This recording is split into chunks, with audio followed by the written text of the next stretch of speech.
BRS ప్రభుత్వం అధికారంలోకి వచ్చాక పీపుల్స్ ప్లాజాను బతుకమ్మ ప్లాజాగా మారుద్దామని బీఆర్ఎస్ వర్కింగ్ ప్రెసిడెంట్ కేటీఆర్ అన్నారు.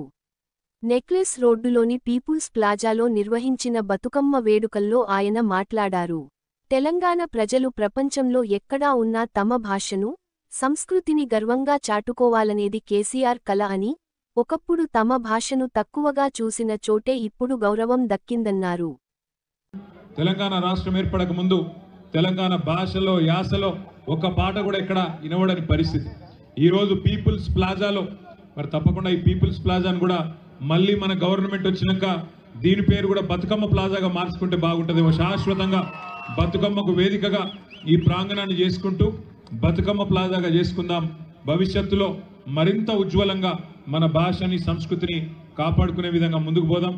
మీరు వచ్చింది రాజకీయపరమైన ఉపన్యాసాలు వినడానికి కాదు, కానీ నేను చూస్తూ ఉంటే ఆ రామక్క పాటకి దేక్లెంగే పాటకు కూడా మా ఆడబిడ్డలు ఏమీ తగ్గకుండా ధీటుగా మళ్ళీ కేసీఆర్ గారిని ముఖ్యమంత్రి చేసేదాకా తెలంగాణ తల్లి చేతి నుండి బతుకమ్మను తొలగించిన దుర్మార్గుణ్ణి ఇక్కడి నుంచి తరిమి కొట్టేదాకా, తెలంగాణ తల్లి చేతుల్లో తిరిగి బతుకమ్మను పెట్టేదాకా మన పోరాటం ఆగొద్దు.